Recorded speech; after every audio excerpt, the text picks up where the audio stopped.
all this crazy stuff. These are all a part of the demons. That's their dances. They're insane. They call them insane dances because they don't make no sense. He said back in the day, you used to have two people dancing side to side with like a two-step. Now people doing all types of stuff. Why? Because that's a part of the erratic behaviors and the things that Shemjaza Azazel taught. But anyway, but it says rave like it says Bacchanalians, right? So you look at that word Bacchanalians, right? Because you know we talk about Bacchant, but right, Bacchant, but they say Bacchanalia, right? They say what's Bacchanalia? Bacchanalia dictionary is a Roman festival of Bacchus. Bacchanalians is a Roman festival of Bacchus. I don't have my other book, but yeah, Bacchus, it's a demon. How you say it's a demon, but you say Bacchant is the god of spring, and they wear certain colors. But all these are a part of the drunken and revelry. That's what it means, drunkenness and revelry. And it says, hence were invented the gnashing of teeth. He said, hence were invented the gnashing of teeth and the bellowing from the depth of their bowels. Hence a terrible countenance and fierce aspect in men, so that he whom drunkenness had subverted and a demon had agitated was believed to be the deceived and the erring to be filled with the deity. He said bellowing. He said bellowing from what? The depths of the bowels, right? You ever seen, you know what happened? You know, they show you this stuff. And you'd be like, what are they talking about, right? The bellowing. Right? The word for bellowing is, it means what? A person or animal who emits a deep roar, typically in pain or anger. It's a loud, it says singing a loud or tunelessly song, right? But it also means to shout with a loud voice, or to cow a large animal, or to make a loud, deep sound, right? But all that's a part of it, right? But all this is a part of it, right? You're almost finished, right? So this is the book of Deuteronomy. The book of Devarim.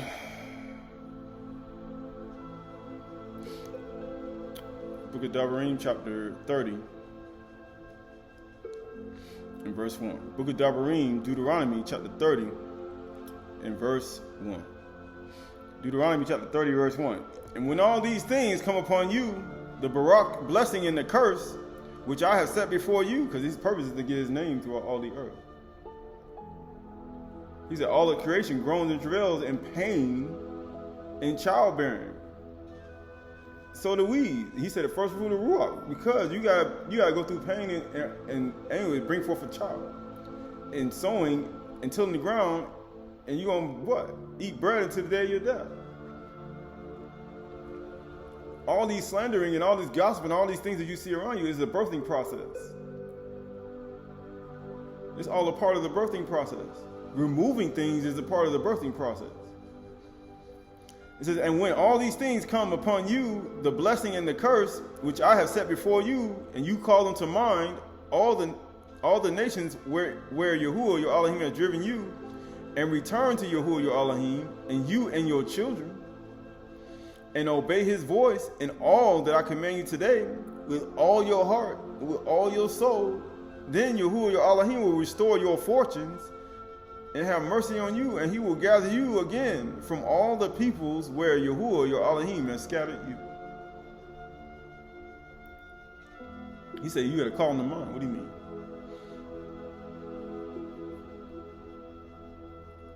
So he said, just like Ezra said, Nefesh, receive wisdom and instruction. You're going to call it to mind. It's going to come back to your consciousness. And it says right here, if you are outcast in the uttermost parts of Shamayim, from there your Yahuwah, your Elohim, will gather you, and from there he will take you. That's the Shamayim. That's Rakia. You know what people talk about, leaving the earth. We just talked about leaving the earth. People don't leave the earth. I said, okay. It ain't over yet. People say, why? Because a lot of people ain't repented yet. He's like, why? Because there's a lot of things that got to happen. A lot of things ain't happened yet. People be thinking like it's over. No, it ain't. You're in the middle of it. You know how you say, he say, you're not even at halftime. You know how you play a game, you ain't even at halftime yet. He said, man, we still in it. He said, we still in the game. You still in the fight. This ain't over yet. It's not over. And it says right here, verse 5, and Yahuwah, your Elohim, will bring you into the land that your fathers possessed, and you may possess it. And he will make you more prosperous and numerous than your fathers. He says, so, ting ding, where is Jerusalem? Is it what the oppressor says? Was it what they said? Ding, ding, ding, where is it located? Everybody believes what people say, even though the world is full of Satan and Satan on liars and people who've been lying to you since you've been born, since you came into the world. Where is it located? You gonna play Jeopardy? Or you gonna play a game and try to figure it out? But he said it's gonna happen, but where is it? You know, Jerusalem on earth. And Yahuwah, your Elohim, will circumcise your heart. Which means he got to circumcise them lies out of your heart and your mind and your liver and your kidneys. He got to circumcise them lies out of your thought process. He got to circumcise it, and that's going to take some pain. Right? You got to go through labor. You got to remove all that stuff. And it says, in the heart of your offspring. He's talking, remember you and your children. And then I got to get it out of your children. First, I got to get the parent first. I got to get all that stuff out of your mind, all the lies out of your mind, then I can get it out of your children. And you know what happens after that? So that you will love Yahuwah, Ahaba.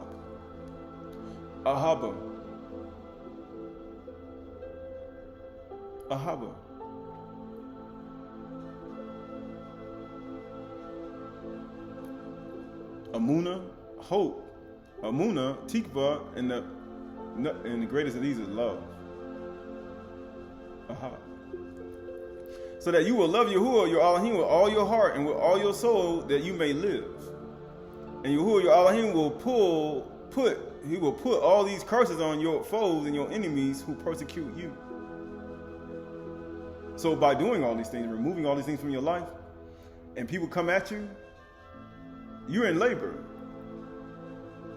You're in pains and labor. And they want to come at you and persecute you while you're in labor and pain, and they want to do things around you, and they want to do things, and you're trying to removing things from your life, and Yahuwah see you. And you know what happens when people start doing that around you? Yahuwah like, I'm gonna get these people for doing this stuff around you while I'm working on you, while you're going through these changes in your body, in your labor, because that's what happens. And I'm gonna get them. Yahuwah, your Elohim, will make you abundantly prosperous. Actually, here we go. Yeah. And Yahuwah, Elohim will put all these curses on your foes and your enemies who persecute you. And you shall again obey the voice of Yahuwah, your Elohim, and keep all his commandments that I command you today.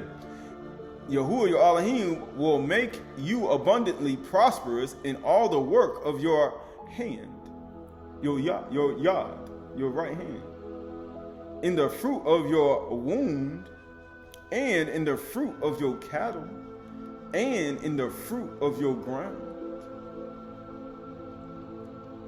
That's male and female coming together and producing. For Yahuwah will again take delight in prospering you.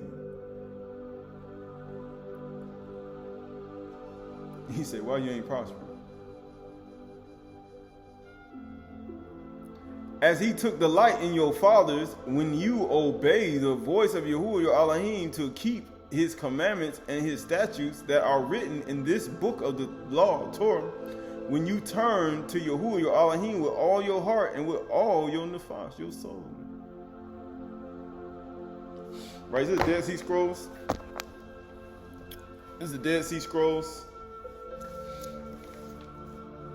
Dead Sea Scrolls 11Q 19LX. Dead Sea Scrolls, I think it's 4Q.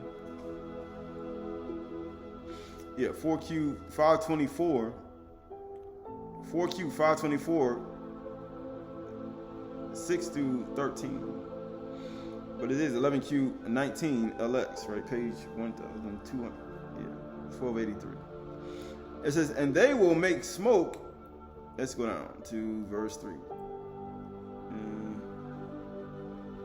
Yeah, verse 7. They consecrate to me first in the shoulder from those who slaughter their sacrifices, and the levy on the booty, on the treasure and the spoil, and 1% of the catch of birds, animals, and fish, of the pigeons and the tithes of the honey, and 1/50, right? Going down to verse 15. Actually going to verse 16. And when you enter the land which I am going to give you, you shall not learn to do the abominations of the peoples. Among you there should not be found anyone who makes his son and daughter pass through the fire. Anyone who practices divination, astrologers, sorcerers, wizards, anyone who performs incantations. These are all things that Tamael and all the people, all the Malafal and Malaki taught. This is all the stuff they taught. But Azza and Shem Jaza. Right, because they still here. Just like Ham, remember Ham was not in the schoolhouse in Book of Yasher. Ham was learning all types of other things. He brought it on the boat. He said he brought it on the boat. And you know what he did? He came out the boat and he went right back to his teacher. He, you know how he say, activate. He just activated. He went right back to what he was learning. And he started teaching them stuff. He said, incantations, it says, anyone who consults a spirit or oracle, or anyone who questions the dead, because of all those who do these things are an abomination to me. Now you see why Yusuf, when kissed that woman, had worshipped them idols, worshipping Isis and Osiris and Thoth and all these different things, these gods, and Hathor and Mizraim. He says he threw all them gods out the window. He's like, no. Them the gods of Ham. I don't worship the gods of Ham. I don't call on other deities and magic spells and portals and open up gateways through staffs and stuff, trying to call on, they say, other beings and things, and having vibrating staffs and all this stuff that people be trying to do, and jumping through portals and jumping in people's room and astral projecting. He said, I'm not doing all that. He said, I don't follow these people. I don't go after their Elohims and their gods. Yahuwah created the world just by speaking. He said, that's all you got to do. That's what he told Mashah, just speak to the rock. That's all you got to do. Water come out. Speak to that stony heart and that people's mind, and the water come out. They're going to come out. You ain't got to do all that. I'm going to hit the rock. He said, then you're going to end up in prison. Right? That's both male and female. Right? He said you're going to end up with a domestic violence case with the people coming to your door. You're in the land of the cops too. That's what Mizraim is. And then that's, you know, you're going to end up in prison with the same Elohims that you say you don't serve, but then you doing the very same things that they do. Why? Because people's whole being became corrupt by the things that they were doing. And that's what happens. That's what happens. And it says, because all those who do these things are an abomination to me, and owning to these abominations I dispossess them before you. You shall be perfect with Yahuwah. Huh? You shall be perfect with Yahuwah. What's this Shabath is for? Sword not rest law word perfection. That's the seventh letter of the alphabet. He said, you shall be perfect. Matthew 5:48. Be ye therefore perfect, even as your Father in Shamayim is perfect. Because when they came down with the teachings of Shem Azazel and they started teaching these things, he made people unperfect. They weren't perfect again. They said, what happened to your perfection?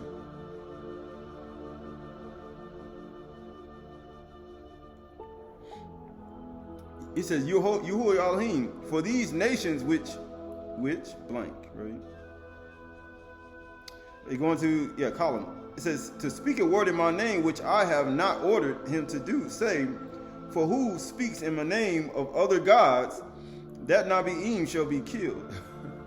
You see all these other gods out here? And people be speaking in the name of these other gods. And you know what people do?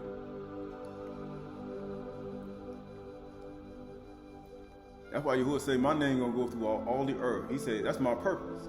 My name, Yahuwah himself, Yad, the Ha, the Hu, and the Ha, the 26, Yahuwah Elohim, both male and female, masculine and feminine, my name gonna go through all the world. And guess what it says? And if you say in your heart, how shall we know the word which Yahuwah has not spoken, when the Nabi'im speaks in the name of Yahuwah, and the word does not happen, and it is not fulfilled, it is a word which I did not say. The Nabi'im has spoken presumptuously. You shall not be afraid of him. A single witness may not stand. Right? We're going to get out of that. Right. So this is the book of, last couple of things we finished, right? So this is the book of, that's a lot, but this is the book of, we almost finished. This is the book of 2 Samuel, chapter 22. 2 Samuel 22, 26. 2 Samuel 22.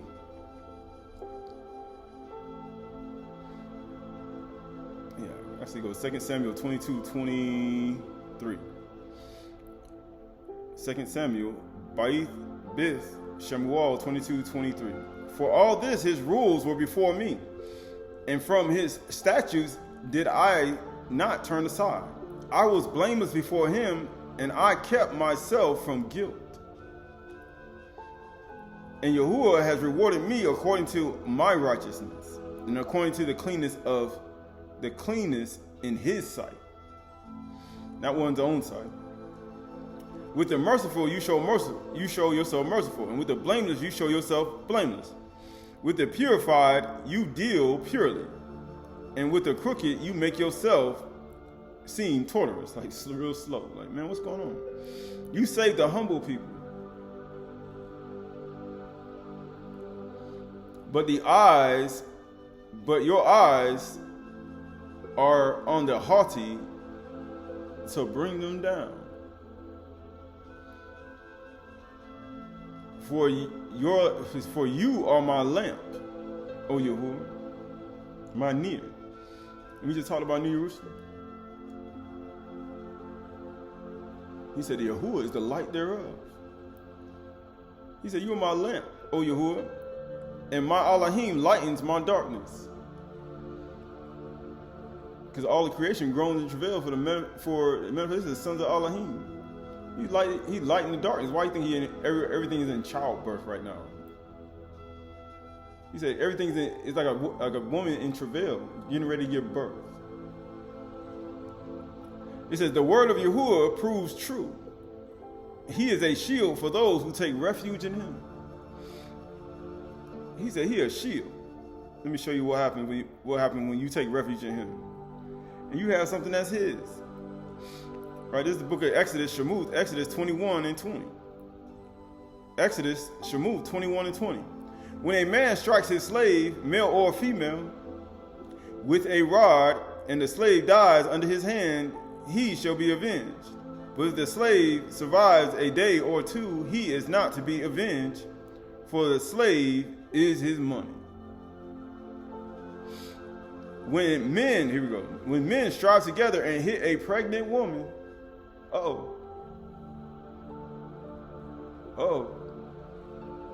you know all of creation is in child labor, ready to be born. He said, so are we the first fruits of the Ruach, we're in labor, getting ready to be born, and in pains we got to go through. It's a part of the birthing process. But if men strive together and hit a pregnant woman, so you just around, and you know what happened? You in labor and you getting ready to be changed, and you're getting ready to give birth, and you know what? Two men start arguing and fighting, or two women, or it may be, and they quarrel and fighting, and they put you right in the middle, and they strike you. It could be however it may go. It could be words. It could be literal. It could be many things. So that her children come out. Early. But there is no harm. The one who hit her shall surely be fined. He said, write you a ticket. As the woman's husband shall impose on him. So who your husband? Who is your husband? We just talked about rejoice, O woman that bears not. But guess what happened? Her husband shall impose on him, and he shall pay as the judge determines. He said, you're going to pay. He said, you're going to pay for that. You know what I'm saying? But if there is harm, then you shall pay a life for life. Uh-oh. Uh-oh. Right. You done lost a child. Hey man, it's been a miscarriage. He said, it's a miscarriage. He said, pay life for life. Eye for eye. Tooth for tooth. Now you see why you just read Romans 8, and you see everybody at first fruits of the Ruach, and we all laboring. And he said, we're in pains and all these things. He said, but if you cause a miscarriage, and Yahuwah will find out about it, which he already has. Life for life, eye for eye, tooth for tooth, hand for hand, foot for foot, burn for burn, wound for wound, because faith are the wounds of a friend. Stripe for stripe. Right, this is Matthew chapter 18 verse 1. Matthew chapter 18 and verse 1. Matthew chapter 18 verse 1. It said, at that time the disciples came to Yahushua saying, who is the greatest in the Malkuth of Shamayim? And calling him a child.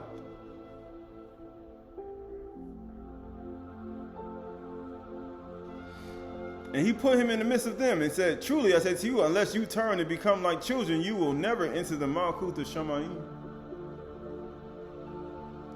Whoever humbles himself like this child is the greatest in the kingdom of Shamayim. Then he got haughty eyelids. And then he got pain on their face. He said that all their ways are not corrupt. They don't follow the teachings of Shemjaza, the leader, and all the beings that followed him. Even down to Azazel and all the other, and Tamiel and all the other beings in the Shadim. Even down to Mustama and Satan. And Haliel and Zaphon, right? But all these are part of this whole construct. Whoever receives one such child in my name receives me. Right? You receive him. But whoever causes one of these little ones who believe in me to sin, or whoever causes one of the little ones who believe in me to die, to lose their life,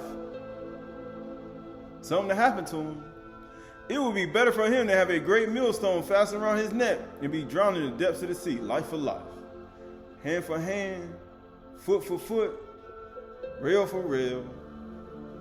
He coming after you. And he said he not playing. Like we say, you know what I say? He not playing. And he on his way back here. But no man know the day, no hour when he arrive. No man know the day, no hour when he come here, when it's going to happen. But it says, woe to the world for the temptations of sin, to sin. Why do you think all these things happen? We just talked about And as Nazarene asked the Shalakim and everything that people were doing, he said, these are all temptations that you see around the world. These erratic things that people are doing, these are all temptations. And all these people don't understand when you have Yahuwah children and they grown and laboring in pain to give birth to a new child, and they're around you and you cause them to do something, just understand. And they mess around and lose their child. Like I said, when you get in this relationship, ain't no getting out. You know how people say, I got immersed into Yahushua. I can just go and do what I want to do. Yahuwah gonna send his sword after you.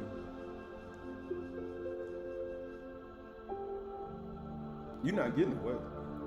And then you get around people and they mess around and make you lose your child. You know what's gonna happen to them? And something happened to you and you mess around and they cause you to commit sin. He said, that's why it's dangerous to be around people. He said, you believe in Yahuwah, and then Yahushua Mashiach, and then you mess around, and you be trying to set them up and plot and scheme and do all this stuff. Do you understand what you're doing? Do you know they having to carry a child on the inside? Do you know they grown and travailing in child labor? Do you understand what you're doing when you plotting and scheming, trying to get them to do something and sin and try to get them? Do you understand what you're doing?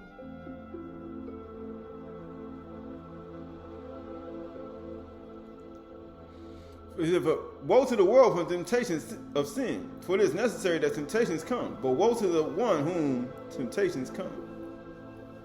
And if your hand or foot cause you to sin, cut it off and throw it away. He said, because you know what Yahuwah said when you touch his children. He said, what he talking about? He talking about Exodus chapter 20. He said, eye for eye, hand for hand, foot for foot.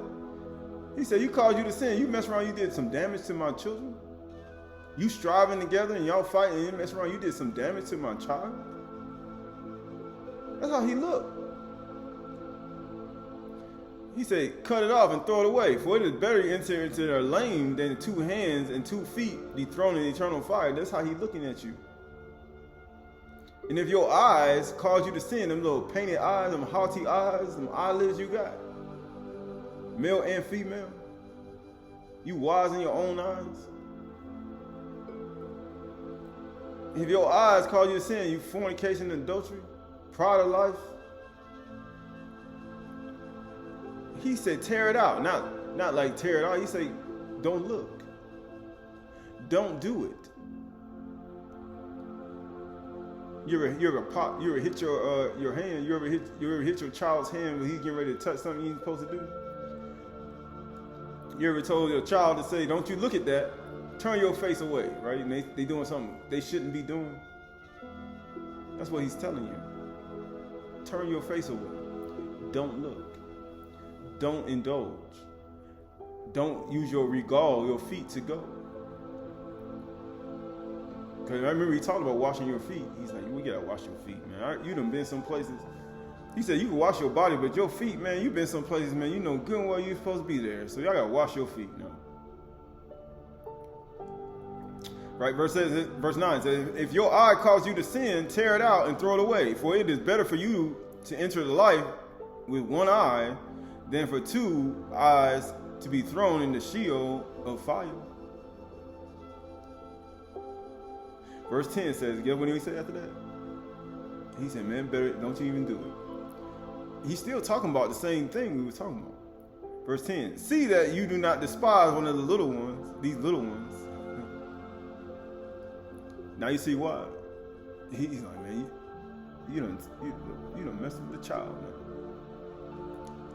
For I tell you that in Shamayim, their Malakim always see the face of my Father who is in Shamayim.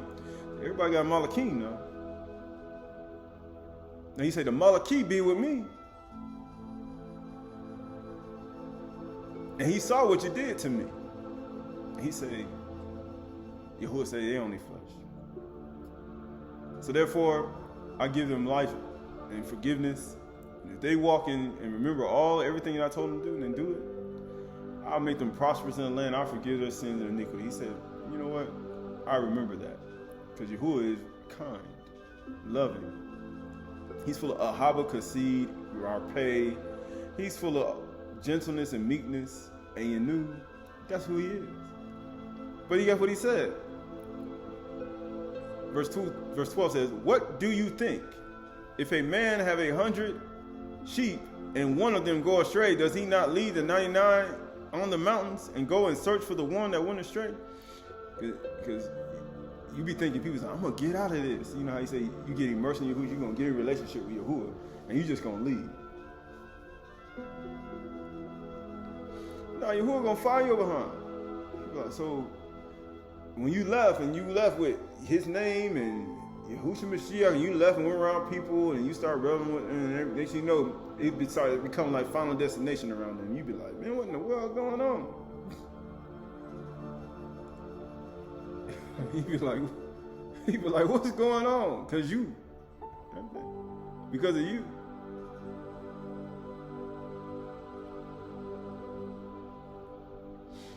And he says, what do you think? If a man have 100 sheep, and he said, one went astray, gone astray, does he not lead the 99 on the mountain and search for the one who went astray?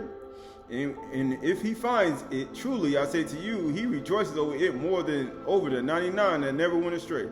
So it is not the will of my Father who is in Shamayim that one of these little ones should perish.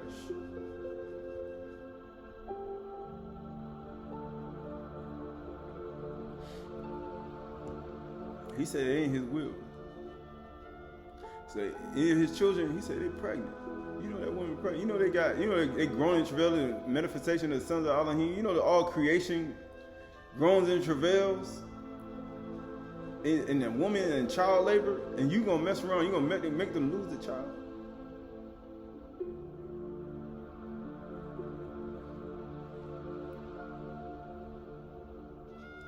Right, verse 18 and 15.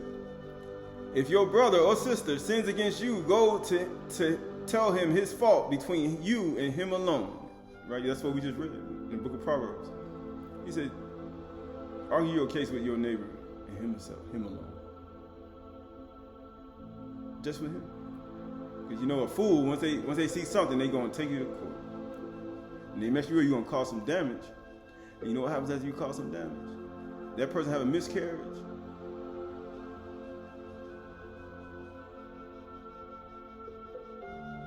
And they lose their child. You are coming after you.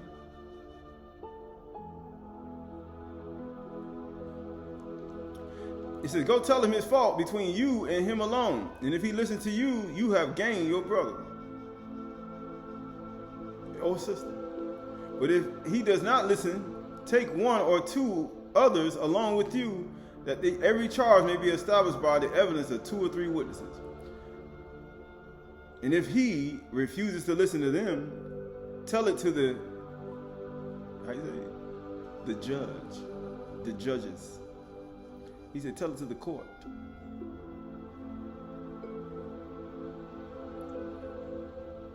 Tell it to the court. Because, people quick to go to court. He said, tell it to the court. Because that's what the Aydah is. You know what happens after you tell it to the court?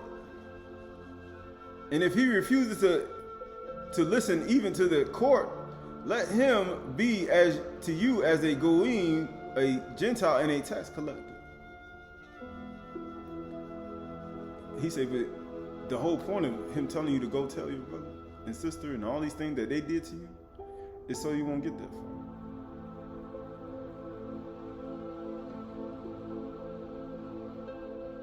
But the thing about it, a bribe. Even the people in the court can get bribed, and they don't have to be monetary. They could be bribed with jealousy. They could be bribed with envy. They could be bribed with strife and complaining. They could be bribed with, wanting to maintain their dignity. And they could be the very person that have caused the whole court case.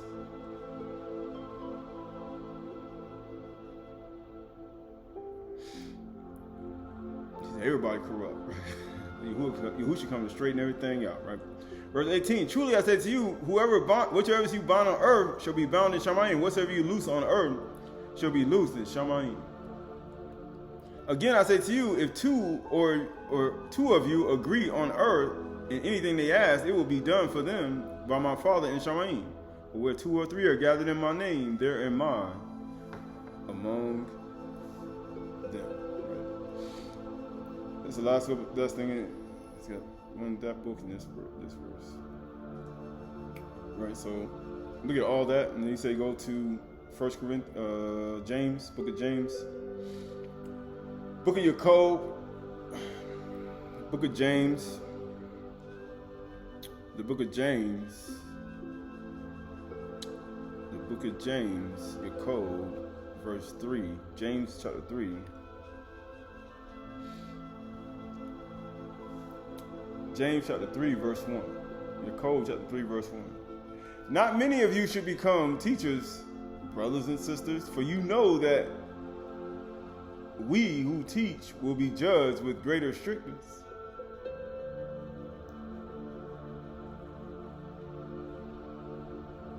For we all stumble in many ways. And if anyone does not stumble in what he says, he is a perfect man. How you say? He is perfect, able to also bridle his whole body. How you say? He don't lie. How you say? Stumble in what you say. You don't have, how you say, grievous words to stir up anger. Why? Because it's not a lie. You have a gentle tongue. You don't give, when somebody asks you something, you give a soft answer back. When you're in the wrong. Because you know you're in the wrong. He said that's an easy thing to do. No, it ain't. Not when you got pride and arrogance in your heart. It's already been in you since you've been born. So you'd be like, which means you got to bring all that into subjection and give a soft answer back.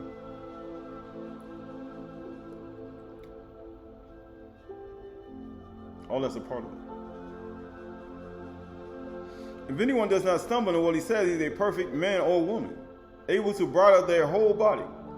If we put bits into the mouth of a horse so that they obey us, we guide their whole bodies as well. Look at the ships also.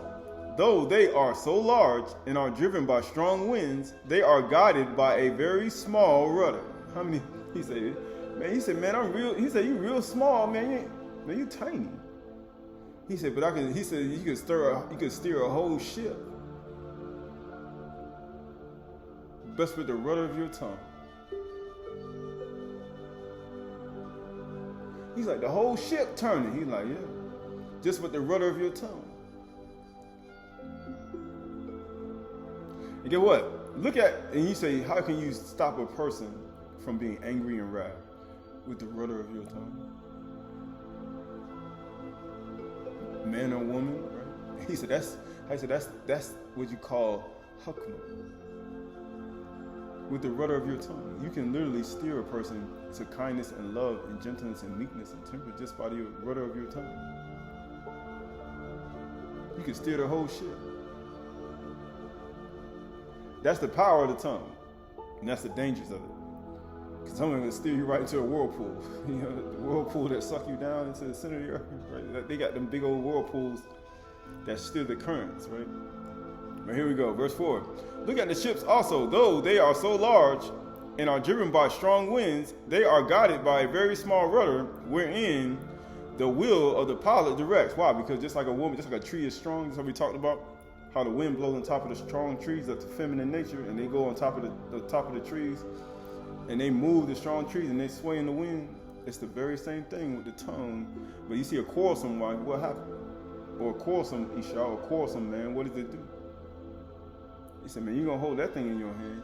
You ain't going to steer nothing. But a soft answer will steer a whole ship. You'll turn it.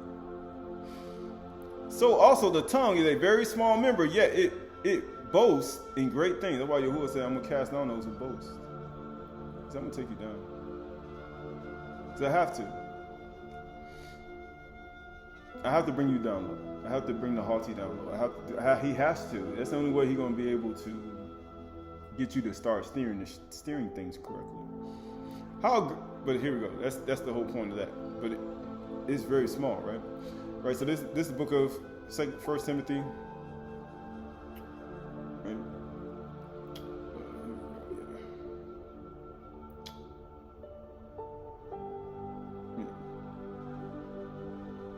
1 Timothy chapter 6 and verse 11.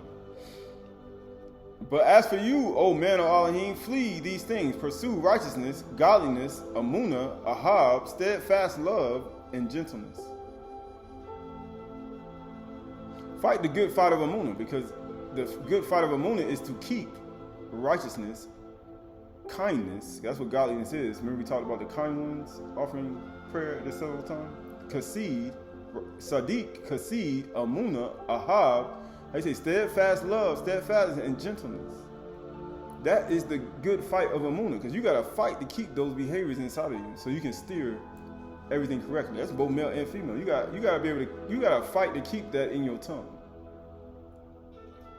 Take hold of eternal life, because that is eternal life. The Aynu will inherit the Aydah. That is eternal life. For the wisdom is the tree of life. And gentleness,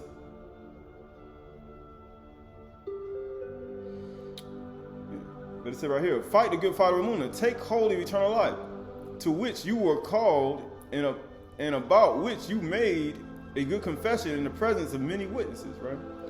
All that's a part of it, right? But this is 2 Timothy 2 and 24. 2 Timothy 2, 22 through 26.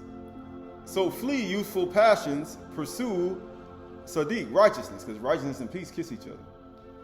Faith, amunah, ahaba, because there's nothing greater than love, ahaba.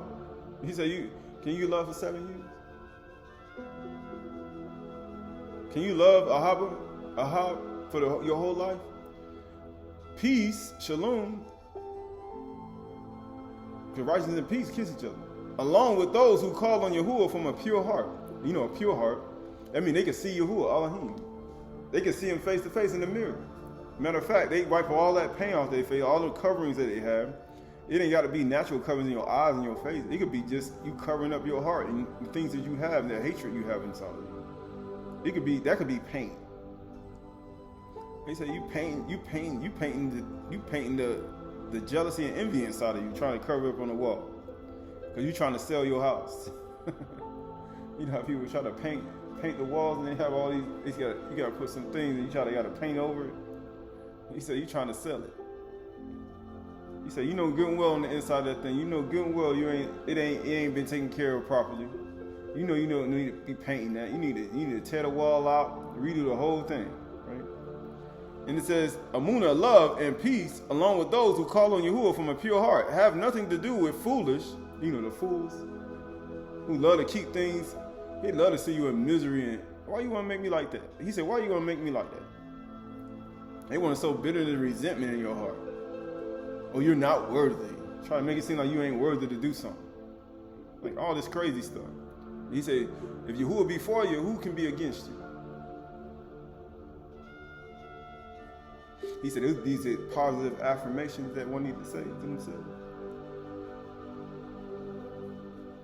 He said, when people start doing that, if Yahuwah be for you, who can be against me? But you gonna come against it?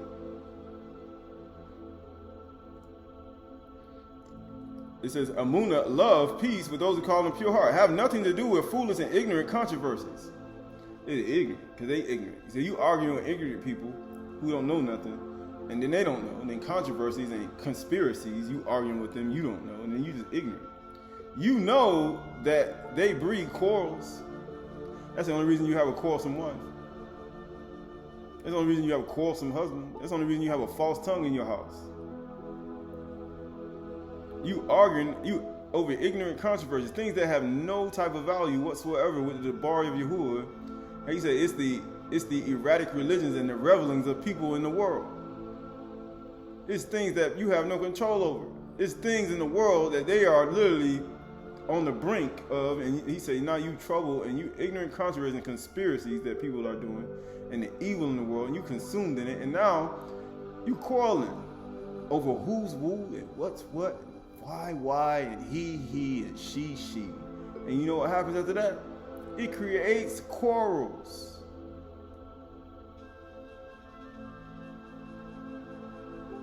That's all it do. And then guess what? Usually when you see all these things on TV, news, media, everybody got to pick sides. Whose side you on? I'm on this side. I'm on this side. No, that's what a woman do. No, that's what a man do. That's what she do. That's what they do. Right? You got to pick sides. And then you become these quarreling back and forth people entangled with quarrels and fights, like taking a dog bite serious. And then you become an idol worship like them.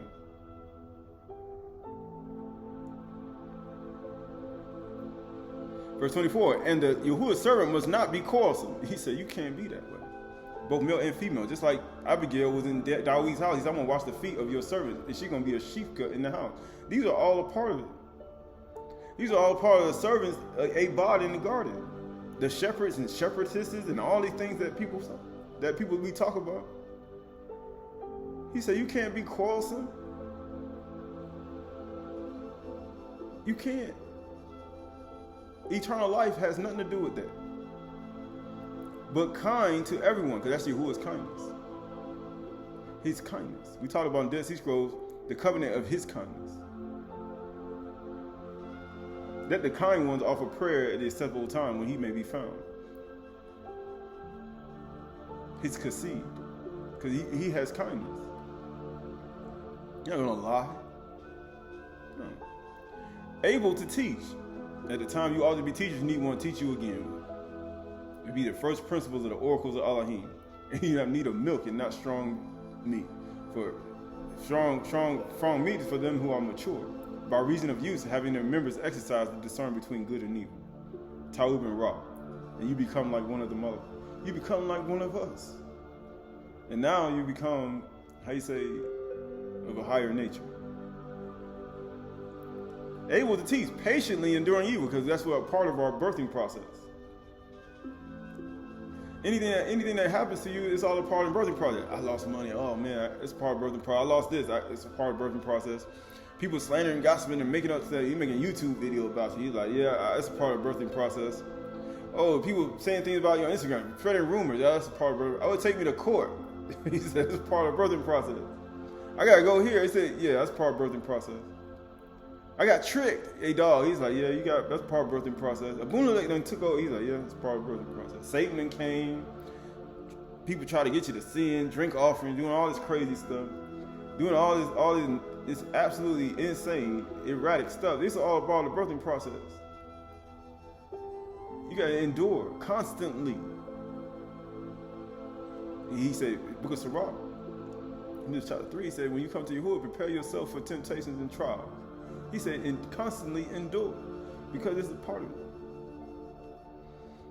Guess what it says, verse 25, correcting his opponents with gentleness. Go to your neighbor and him alone. Make sure you make sure you use gentle words. Marpe. Because a gentle tongue is a tree of life.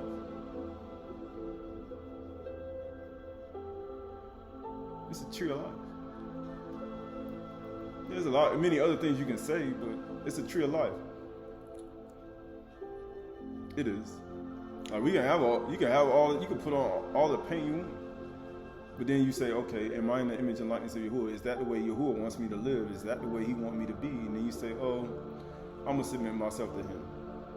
And people have to make the decision in their own heart. You can't say, oh, the reason why people struggle with it is because maybe they're not aware, or maybe they're just not really understanding, or maybe they just got idols in their heart and they worship idols. Most of the time you'll hold to the evil rather than the good. Because the evil in you will have a lot more power when you give more power to it. And it says, Elohim may perhaps grant them repentance, leading them to the knowledge of the truth. That's what happened to Asenath. He granted her repentance and he threw them out the window. That's what you got to do. Yahuwah will be watching too when you say, I'm going to destroy my idols, I'm going to destroy it. He said, I want to see how extreme you're going to get. And I ain't talking about killing yourself or doing that, this crazy stuff that people be doing. He said, I want to see if you will actually get rid of it and restrict yourself and put yourself in a disciplined type nature and see if you will actually do it. Because it takes discipline to do it. Nobody can just go out here and just do what they want and say, I'm gonna break the law. You can go break the law and see what happened to you. You're gonna get fined. I'm gonna plot and scheme against somebody who believes in Yahuwah and he had a child inside of Yahuwah. Guess what Yahuwah gonna do? He's looking at you like, so you're gonna work that with your hands and your feet? You're gonna do that with your eyes too? You better hope they don't lose their child. You better hope they don't lose what they have on the inside. You better hope they don't. Because if they do, I'm coming for you. It says, and Allah may perhaps grant them repentance leading to the knowledge of the truth, that they may come to their senses. What do you mean by that? To come to their senses and escape from the snares of Satan after being captured by him to do his will. Come to their senses. What do you mean their senses, right? I didn't want to go here, but this is Testament of Naphtali. Man, I need to get out of this. Let me stop. This is Testament of Naphtali.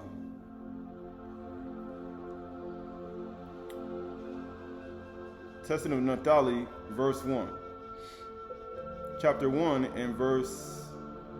Testament of Naphtali and verse 1 and 20. For Elohim made all things good in order that the 5 senses in the head and joined to the neck of the head, adding to its hairs also for comeliness. That's why women need to take care of her hair. Men need to take care of her hair. For comeliness, that's beauty. Never mind. And the kabod, then the heart for understanding, and the belly for excrement, and the stomach for grinding, and the windpipe for taking in breath, the liver for wrath, and the gall for bitterness, and the spleen for laughter, and the reins of prudence, the muscles of the loins for power, and the lungs for drawing in, the loins of strength, and so forth. You may come to your senses, that your whole body may be preserved, and right, and pure. So then, my children, let all your works be done in order and good intent, in your senses, in your body, in fear of Elohim, and do nothing disorderly in scorn or out of its due season. And that's the whole point. And they may come to their senses, right? This is the last thing, and I'm done. It's the Essene of truth. Essene of truth. This is the Essene Gospel of Peace. Essene Gospel of Peace.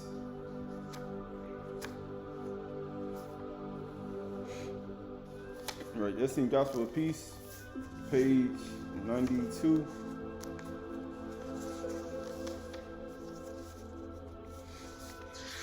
Page 92, the sevenfolds of peace. It says, Barak are the children. Barak is the child of light who is wise in mind, because the wise rebuker is like an apple. It's like golden apples and silver. For he shall create the Shemaims. The mind of the wise is a well-plowed field, which giveth forth abundance and plenty. For if thou showest a handful of seeds to a wise man or woman, he or she will see in his mind's eyes a field of golden wheat. Because, you know, a wise rebuker is like golden apples.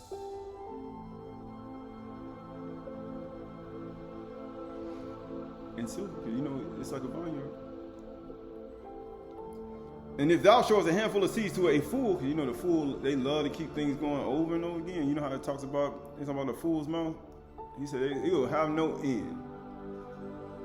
He said, it's all a snare. He said, they discover secrets, and then you know what they're going to do? They're going to, what? Make sure that you get ensnared with it. He or she will see only that which is before him and call them worthless pebbles. He said, man, that word, the bar you spoke ain't nothing. And as the field of the wise man giveth forth grain in abundance, and the field of the fool is a harvest only of stones, so it is with our thoughts, in your thought process. It's with our consciousness and our thoughts. And the sheaf, as the sheaf of the golden wheat lies hidden in tiny kernels, so the kingdom of Shemaim is hidden within our thoughts. within your senses. If they be filled with power and love and wisdom, he's going to be fruitful and multiply and become powerful. Matter of fact, ahab, there's nothing greater than love and wisdom, hakma, kakam. For wisdom is such to your soul. It is a tree of life. A gentle tongue is a tree of life. Wisdom of the Malachim of the Heavenly Father. He has become like one of us. So they carry us to the Shamayim seat. But if they be stained with corruption, he said the whole earth was corrupted. That's what we just read in 1 Enoch.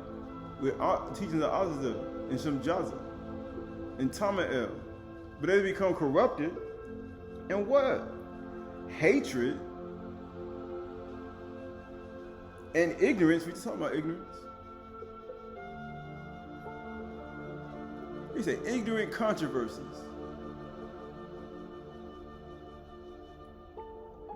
They shall chain our feet to pillars in pain and suffering, because this is a part of the birthing process. That's why you gotta go through it. He said, why? He said, when you go through it and you realize it's wrong, then you start, man, that was a birthing process. I had to go through all that. In order for me to actually understand it, then I can put it away, but then I understand it's a part of my birthing process. So I can put it all away.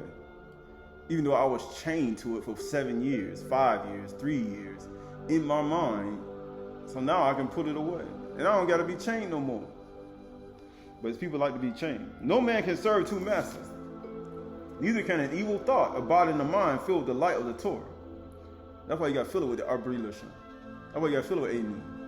That's why you got to fill it with Kasid, and Ahab, and Shalom, and Marpeh, and gentleness. That's why you got to fill it with kindness. Yahuwah's kindness. His covenant of kindness.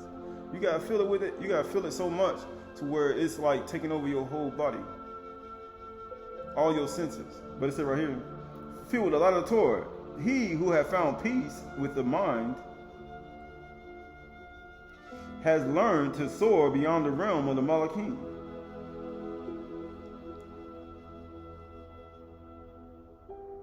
He said, how you make him a little lower than the Malachim, you crown him above us?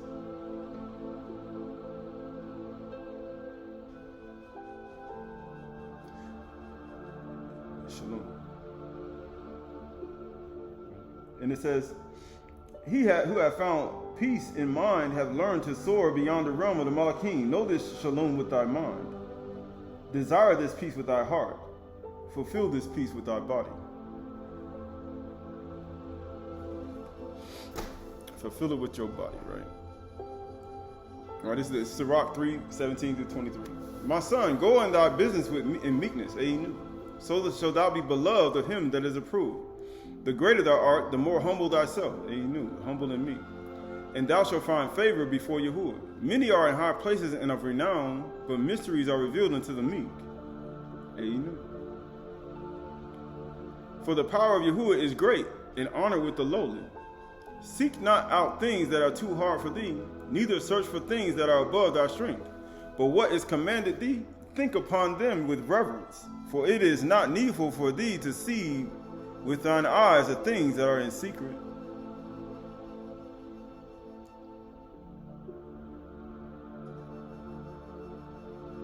He said the secret things belong unto Yahuwah. But those things are revealed to us is for us and our children. Even all the Torah. In Devarim chapter 20.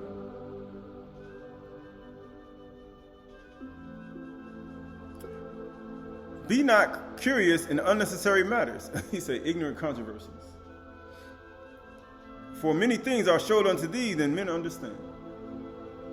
And women understand. And children. For a woman. Because children be thinking they know too. Your child may think he know, or she may know. And then the woman gotta be like,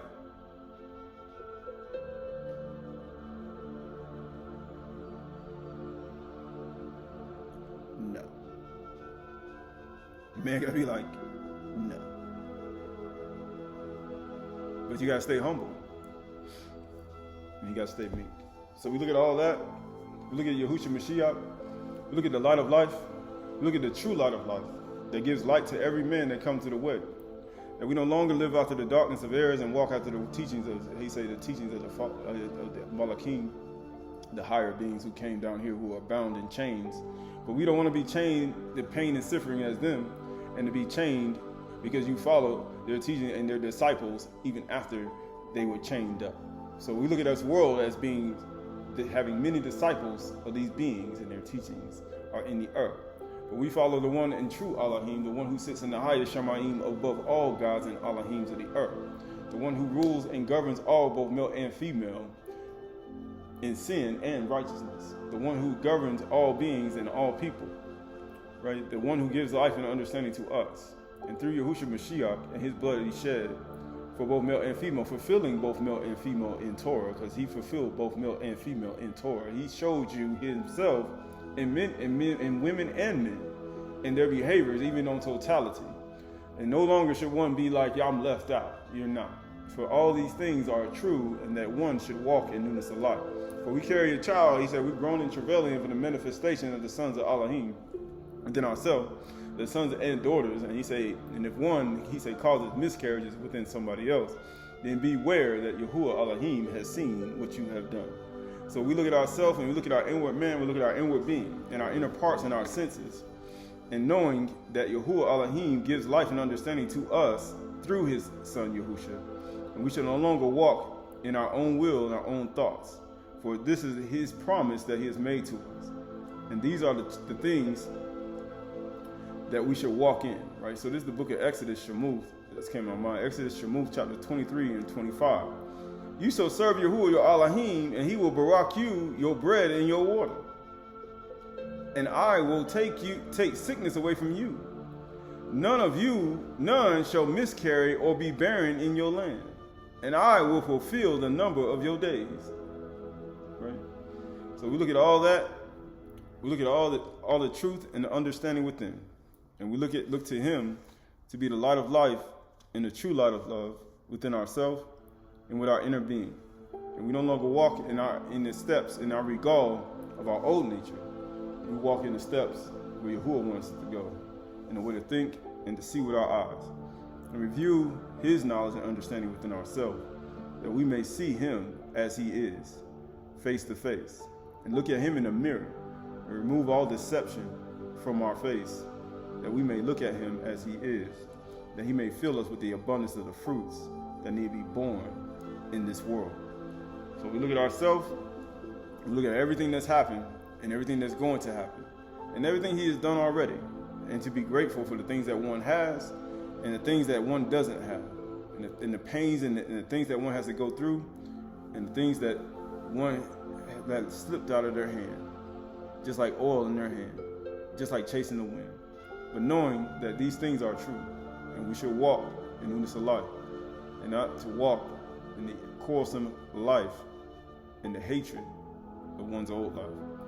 So he said, for Barak are those who hunger and thirst for righteousness. Right? Barak are those who hunger and thirst for righteousness, Sadiq. And Barak are the Aynu, for they shall inherit the Arats. They shall inherit the land, they shall inherit the Arats. The meek shall rule and govern the earth.